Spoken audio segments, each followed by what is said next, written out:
Olha só, o convidado, assim, a gente escolheu um currículo curtinho, assim, porque quem lidera projetos aí que aparecem na mídia do mundo inteiro, assim, olha, a gente conversou com o Antônio Carlos Costa, foi um papo, assim, absolutamente histórico, e a gente vai seguir no mesmo CEP, no mesmo endereço, e hoje a gente está aqui com Lucas Loubach, ativista e coordenador de projetos lá no Rio de Passo, eu acho que eu diria que é a ONG que mais consegue presença midiática. É isso, fazer barulho. Fazer barulho mesmo. Isso num período em que, que tem muita gente falando, tem muito artista, tem muito programa ruim de TV. Assim, você conseguir um pouquinho de atenção já é assim. Seja super bem-vindo, meu querido. Obrigado. Estamos esperando faz tempo isso, né? Pois é, tentamos uma vez, mas finalmente saiu, convergiu aí nossas agendas. A entrevista é pocket, mas você já sabe que no final eu vou falar, não, mas nós vamos continuar o papo. Eu já ouvi isso só 7 vezes hoje, então, ó. Sim, Conta um pouquinho como que começou a sua preocupação com essa questão, não profissional. Onde que seu olhar foi educado para ver tudo que está acontecendo? Em Jesus de Nazaré. Em Jesus de Nazaré. Discipulado com ele e com a experiência que atravessou a minha adolescência e juventude de conversão.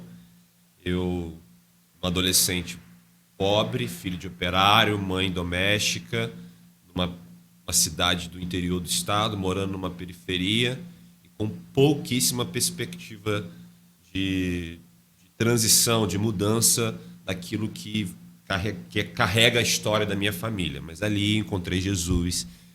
E o encontro com a boa nova do Evangelho na adolescência, Pablo, me deu um horizonte de mundo, me deu um horizonte de vida. Não era um horizonte tão grande naquela época como eu vejo hoje, mas foi um horizonte. Me despertou a leitura dos Evangelhos, e ali eu pude ver que minha vida, que até então era a vida de um adolescente, negro da periferia, uma escola pública, ela poderia ser uma vida... Naquele momento era uma vida, cara, eu tenho um horizonte eterno. Aquilo me chamou a atenção. E aí quando eu vou para o Evangelho, eu encontro um Cristo que me fascina. E assim, muita gente vai encontrar esse Cristo no decorrer do processo, né? Porque até então a salvação é aquela coisa da alma, mas para mim foi imediato, porque eu vi ali, ainda lendo as Escrituras, um Jesus que caminhava entre os pobres do seu povo. Então, entre ali os marginalizados, entre os excluídos, entre a prostituta, entre o faminto, entre o leproso, e aquilo me trouxe uma atenção, e eu me conectei ao trabalho da igreja, que era com o orfanato, depois com o asilo, enfim. E aí, a partir dali começou uma trajetória. Quando eu chego na capital do Rio, é uma catarse. Aí, quando eu vou para a capital, na época, né, qual era o horizonte que a espiritualidade cristã me deu? Ela me deu um horizonte de eternidade, mas ela ainda não conseguiu, a partir do evangelicalismo, me dar um horizonte mais amplo, de leitura social, de leitura de mundo, política e tal. Mas me deu uma paixão, eu queria servir. Então eu quero servir, então vou ser missionário, teologia, fui estudar teologia, trabalhar na igreja, trabalhar muito. História de adolescente apaixonado pelo evangelho. Quando eu chego no Rio, aquela realidade, aquela conjuntura da desigualdade, do número de pessoas morando em situação de rua, não diferente muito daqui da capital, mas sobretudo a favela. Aquilo me chocou, cara, mas uma galera, assim, uma geração de jovens, né, na época, jovem, extremamente frustrada com o cristianismo. Eu falei, o que tem aqui? Tem algo de errado no cristianismo, porque tem muita gente frustrada, e é o cristianismo que eu faço parte, e esse cristianismo formou essa cidade, né? E ali começou uma jornada, primeiro ali no Morro da Providência, que é a favela que me atravessou, enfim, aí a gente pode continuar a conversa, senão eu vou ficar falando aqui. Olha só, faltou colocar o pastor aí no currículo. E aí, né? Nesse processo todo teologia, eu me tornei um pastor. Paralelo a isso, estudando sobre humanidade, sociedade, eu também fui cruzando profissionalmente com o trabalho, primeiro desenvolvimento comunitário, depois o trabalho em prol da justiça social, e até um detalhe curioso, porque até então meu trabalho era local, com a criança, com o adolescente. Isso é até legal falar para o público cristão, porque a gente ainda não entende essa concepção de justiça e política. Então, quando eu comecei a ver que o adolescente que eu atendia através do Ministério Local, a criança, e o projeto social, ele tinha primo, ele tinha 4, 5, 6 primos, 6, 7 irmãos, e que a gente não dava conta, eu falei, não, tem uma coisa estrutural aqui. E não dá, esse projeto aqui que a gente está fazendo não dá conta. Não, então vamos chamar as igrejas, a gente chamava... Não.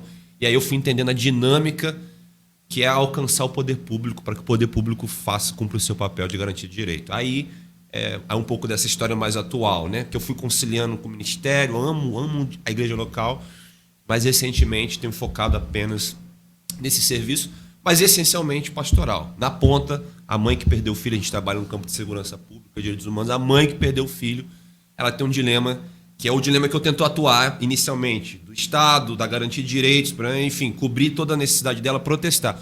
Mas o coração dilacerado está com clamor na alma, e aí a essência é pastoral, a mãe, quando sai os órgãos, as instituições, é orar com aquela mãe. Essa semana mesmo, a gente viveu isso algumas vezes.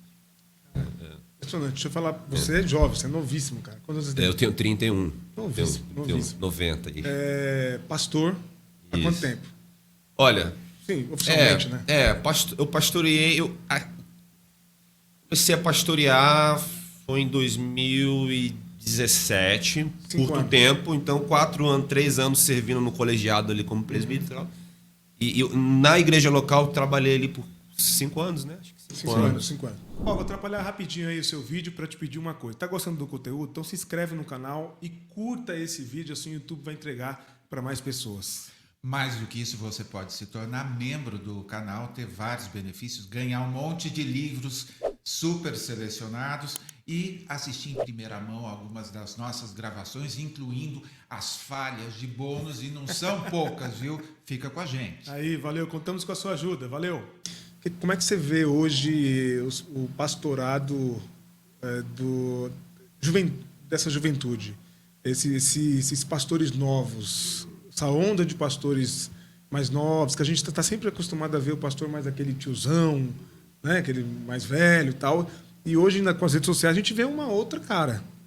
Como é que você olha para esses pastores, partindo do princípio de que você é pastor, uma leitura de um pastor sobre esse fenômeno de pastores novos, midiáticos, né? Preocupados mais com clique, com like, do que exatamente com a pastoral mesmo? Boa pergunta. É uma pergunta, assim, para esse momento curiosa, porque eu acabo de fechar uma transição do serviço local, mas como você disse, eu disse aqui, está na essência. Eu não estou ocupando, então fica até... No começo do podcast, antes, quando o Pablo falou comigo, eu falei, Pablo, eu não estou com tanta contribuição para o público evangélico local, pensando mais nas questões públicas, mas eu posso falar um pouquinho sobre isso com muito respeito a esses irmãos, assim. Eu fiz um movimento inverso, assim, no sentido assim, eu queria ser o secundário, eu queria ser o auxiliar, eu queria ser o... Demorei, né, para a ordenação, a igreja ficou ali, e existe algo assim que me chama a atenção em torno do ministério. Eu não falo isso apenas porque eu não estou necessariamente ocupando o ministério local mais, né, e fiz essa transição com muito carinho da nossa igreja local. No domingo passado a gente fez esse anúncio, formalizou, a igreja me enviou para esse serviço público, mas e acho que na construção do nosso evangelicalismo existe assim uma ideia do cargo e do título muito forte que vislumbra essa galera. Tem o seu espaço, a corrida vocacional. Eu acho que o pastor, assim, o serviço do pastoreio local, assim, é belíssimo, algo incrível essa dinâmica de amor, de profundo amor. Porém, existe também uma inversão do sentido de que é servir, sabe? Eu acho que o título ali, ele fica, e aí dentro do título vem todo esse conjunto de status, do like, dessa geração nova, né, da relevância, e perde muito uma essência de que Jesus não nos chamou, Jesus chamou para servir. E aí eu fico vendo jovens em crise, cara, eu estou em crise com a minha vocação, irmão, você não precisa ter crise com isso não. Sim, eu respeito sua crise, mas serve, cara. Isso daí vai se tornar um elemento na sua vida, e que é prazer maior do que servir como um voluntário, livre, longe dessa estrutura que profissionaliza a vocação do pastor. Então, sim, é uma coisa de essência, trabalha no âmbito do amor e do afeto. Obviamente, eu não estou negando aqui a necessidade de uma estrutura, da honra, isso é bíblico, Paulo fala sobre isso. Mas fica em torno desse título. E esse título adoece. Tem jovens boicotando a sua juventude, seu processo de formação, seu processo de leitura de mundo, de formação de família. Eu falo isso como um cara que foi ordenado no meio de uma loucura, que foi uma igreja que estava em ruína, enfim, uma liderança que se afastou, e eu recém-casado, trabalhando numa indústria, trabalhando com projeto social, enfim, me tornei pastor, deslocando. Quanta gente chega aos seus 20 e tantos anos, aí, 30 anos, com burnout, e pula uma fase da vida. Então, assim, o que eu tenho para falar é que essa galera sirva com alegria ao Senhor, aos nossos irmãos e irmãs e à comunidade. E eu acho que a dinâmica é orgânica, é leve. Assim. Eu vi um post tão interessante essa semana, um pastor dizendo, opinião impopular. Sou contra igrejas que têm atividades todos os dias. Aí, nos comentários, assim, todo mundo...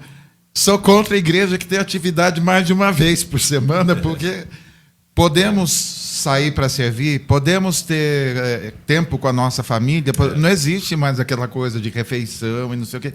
Aí tem culto segunda, terça, quarta, quinta, a oração... Tem igrejas por aí que tem culto. Na segunda são 5 cultos. De manhã 2, né? Da tarde 2, uma noite...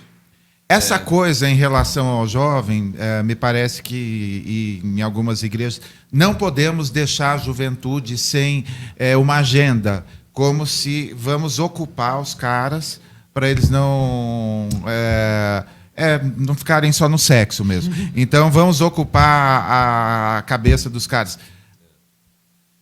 É a mão de obra com maior energia, sim, com maior disposição, com maior paixão. Você citou isso do seu caso. Não é uma questão... Como que a gente consegue mudar o direcionamento, em vez de ocupar só o tempo, mas ocupar o coração, ou mudar, vamos dizer, o horizonte do que eles têm para fazer? Porque algumas dessas crises são crises lá, minha mãe não me deu um iPhone que eu queria e eu vou ficar deprimido essa semana em casa. Podemos ir lá para a favela X para você ver que você não tem problema nenhum na vida, meu filho?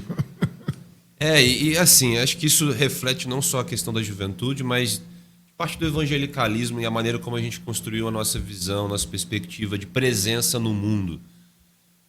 Esse acúmulo de atividades, esse acúmulo de agenda, esse acúmulo é aquilo que vocês bem conhecem, fez com que o universo evangélico cristão se tornasse um mundo paralelo à realidade do Brasil. Por que o evangelicalismo brasileiro se tornou extremamente vulnerável às mais bizarras teorias conspiratórias? Porque é um evangelicalismo, em grande parte, não generalizando, que se tornou deslocado da realidade.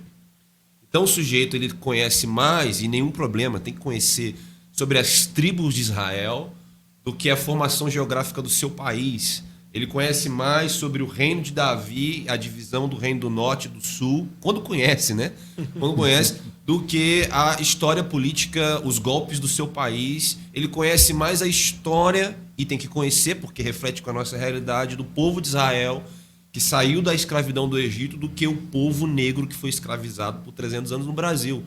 E aí a gente vê um país que cresce o evangelicalismo, mas que continua com morte de negros, com massacre de gente na miséria, democracia limitada, gente sofrendo e fome. E o evangelicalismo aqui crescendo, sei lá quantos milhões, e chega ao poder.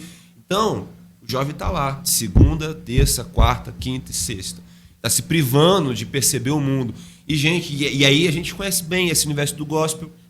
Ele tem medo do mundo, ele tem medo de encarar. E aí, quando surge uma questão mais difícil intelectualmente, na universidade ele rotula como do diabo, ou uma questão que questiona isso é do demônio, ou uma ideologia e é do demônio, e aí se cria um mundo paralelo, e depois que se sente perseguido e padecendo. Então, eu acho assim que existe uma beleza na fé em Cristo Jesus que nos projeta para viver uma vida em abundância, em todos os sentidos no mundo. Então isso tem efeito na produção do cara trabalhando, lavando, limpando, intelectualmente, produzindo, enfim.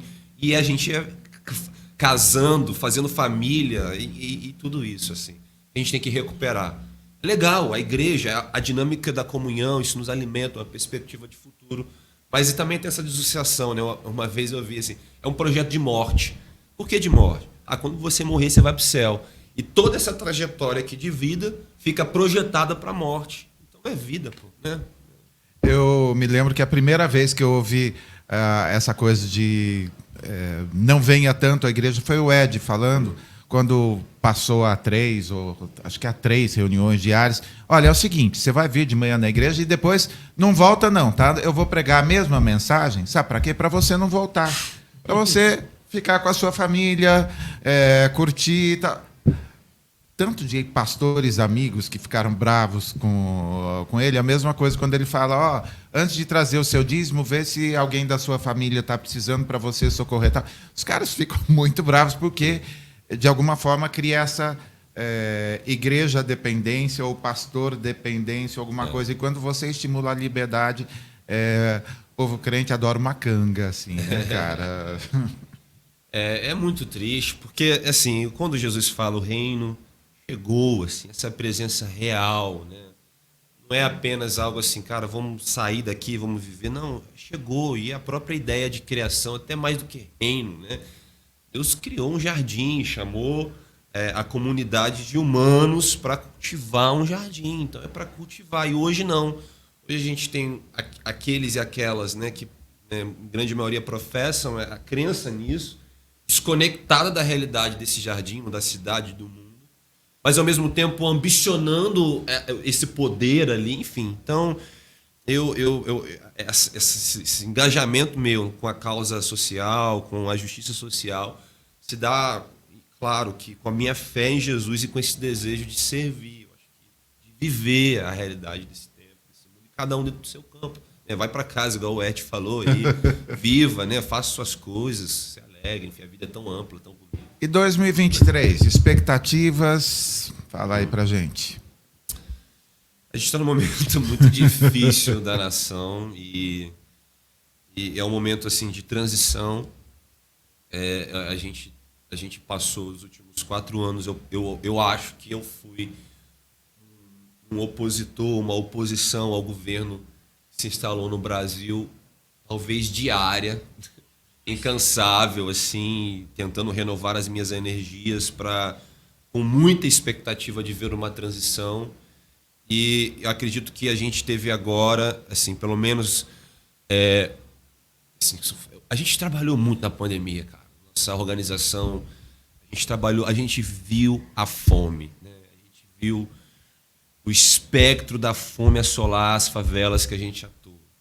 Então a gente distribuiu quentinha de segunda a sábado para cerca de 300 pessoas. E eu vi pessoas, cara, essa é a única refeição que eu tenho. Eu vi as operações da polícia na pandemia, eu vi gente morrendo, eu vi corpos de gente dentro da favela que não foi retirado. Então, assim, foi um massacre humano, foi algo terrível, foi angustiante. Aí depois eu tive um tempo de descanso com a minha esposa e olhando a deterioração política, a deterioração social, o ódio, esse ódio que não é o ódio apenas da injustiça, mas o ódio ao outro, né, que quer ver o fim do outro crescer no Brasil. A devastação ambiental, enfim, a gente viu o inferno, sim, trevas durante esses últimos anos. Então a gente teve agora uma centelha de saber que esse projeto, né, ele foi de alguma forma aplacado democraticamente. Eu acho que foi um aplacar dentro do jogo democrático, mas que não significa apenas assim, algo, vamos dar. Não, a gente tem muito trabalho, foi retrocesso, então a minha esperança é que a gente possa minimamente trabalhar com um novo horizonte, né, e lutar para que esse projeto de retrocesso, esse projeto de morte, não avance, não ganhe espaço no Brasil. Então, estou animado, vamos lá. Eu quero ver a vida fluindo dentro da nossa perspectiva e do nosso público. A justiça fluindo pelas ruas. Eu estou com sede, eu estou com fome de justiça, Pablo. Eu estou afim de ver a coisa rolando. Faz diferença que essa semana eu vi todo mundo lá cobrando. Lá são 402 pessoas nas equipes de transição. E até onde a gente conseguiu contar, a gente contou 7 evangélicos lá. É justo a gente querer as pessoas cobrarem uma presença maior, ou a gente está carente de quadros para isso também? Eu acho interessante a participação evangélica é legítima e você tocou em 2 pontos, né? Justo cobrar e a questão da legitimidade, a ausência do quadro. Eu confesso assim que eu não tenho tanta expectativa necessariamente uma figura evangélica. Agora, a minha expectativa era que se os quadros técnicos, pessoas com vocações e talentos que não necessariamente estão ali para representar um segmento religioso da sociedade evangélica. Não, eu quero ver quadros, mas é triste porque a gente não consegue ver quadros técnicos com uma fé viva e que está ali para servir a sociedade, não necessariamente o seu segmento ou o seu projeto de poder. Então, volta tudo aquilo que a gente falou ali agora. Falta uma perspectiva de serviço à sociedade, à pluralidade da nossa nação, serviço ao outro, não necessariamente ao seu público evangélico. Então, a gente tem um grande desafio aí como comunidade cristã evangélica, que é fomentar esse olhar de mundo mais encantado, no melhor sentido, tá, gente?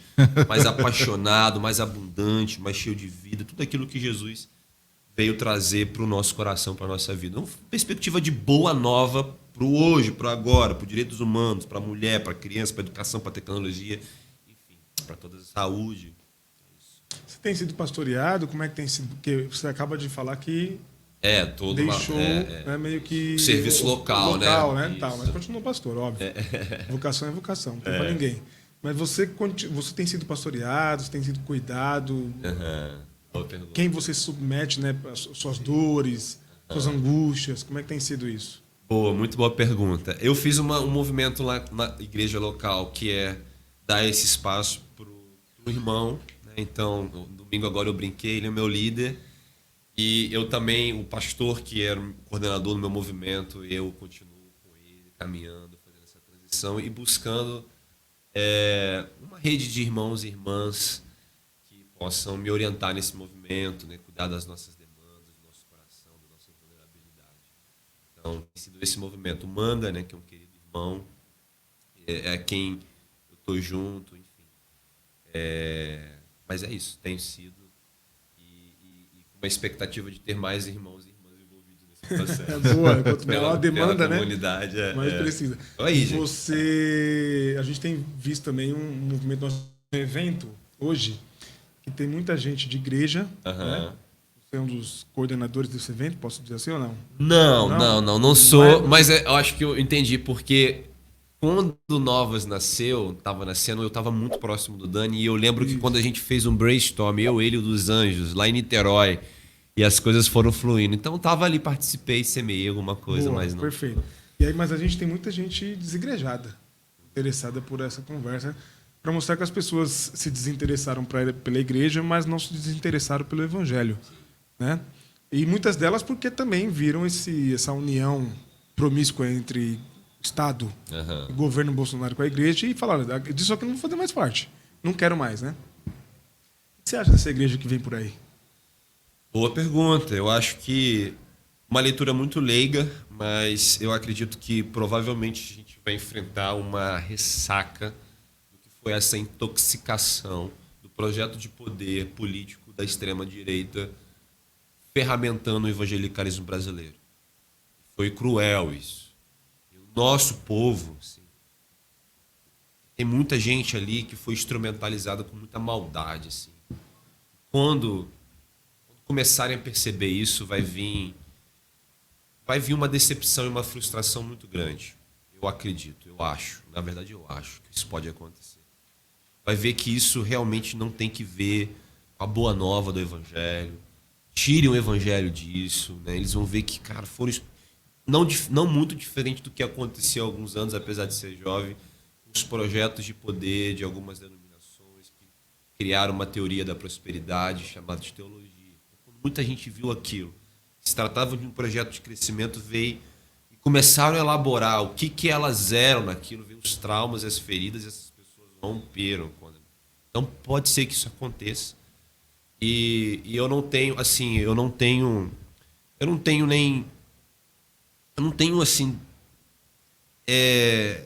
é uma crise para mim pensar nisso. Porque ao longo da história do cristianismo, isso acontece constantemente. E a igreja de Jesus, a noiva de Jesus, a comunidade de Jesus, ela perpassa por isso. Costumo dizer que a igreja de Jesus ela acontece dentro de presídio, em ruas, debaixo de ponte, em hospitais, inclusive dentro de templos. Ela acontece dentro de igrejas. Então, eu acredito que movimentos como... Eu sou parte de um movimento que nasceu em algo inusitado, que foi o movimento hippie da década de 70 na Califórnia. Os jovens estavam frustrados com o fundamentalismo americano, que apoiou a guerra, que extremamente, enfim, e optaram pela contracultura hippie, drogas, amor livre, experiências com novas religiões, e de repente um boom acontece. O Jesus People, o Jesus Movement, um boom, e esses jovens começam a recorrer a Deus e ter uma experiência real. E quem imaginava que essa gente ia se tornar seguidor de Jesus? E se tornaram. E assim tem sido. Eu acho que mais uma vez vai acontecer. E essa juventude que está em crise, e é legítima, sabe? É uma juventude, é uma geração de gente amada por Deus, que Deus chamou para o seu rebanho. E o que eu encorajo a todo mundo é: conecte-se com um, conecte-se com outra irmã, se ajunte, porque onde tiver dois ou três reunidos, eu estarei presente. Isso é igreja, você é igreja, você vive. Deixa Jesus, o Espírito que está em nós, nos ensinar e guiar. Claro, a instituição tem o seu espaço, tem o seu valor, a gente está dentro de uma instituição. Só que a gente não pode restringir e limitar a igreja de Jesus, a noiva de Jesus é isso. E nem pensar, estou desigrejado. Não, talvez você está desinstitucionalizado. E talvez está um pouco desconectado, mas o Espírito sopra, o Espírito ajunta, o Espírito conecta. E a minha esperança é que venha isso. E, por exemplo, um evento como esse, uma nova perspectiva. A gente teve problema, a igreja enfrentou problema com raça, a igreja enfrentou problema em aceitar o divorciado, gênero e tal. E são dilemas do tempo. E o Senhor vai agindo no tempo, dos desafios do tempo. E eu acho que é mais um momento da história se renovar e a gente viver algo novo dentro do movimento de Jesus aqui no Brasil, né? Sensacional, Lucas. Todo mundo curtindo o papo, né? Como a gente curtiu aqui. Obrigado pelo tempo juntos, obrigado pela lucidez, obrigado pelo brilho nos olhos e obrigado pela inspiração. Você vai a Brasília nos próximos dias, espero que dê tudo certo lá. Conta as notícias, se tiver boas fotos pode mandar que a gente posta tudo.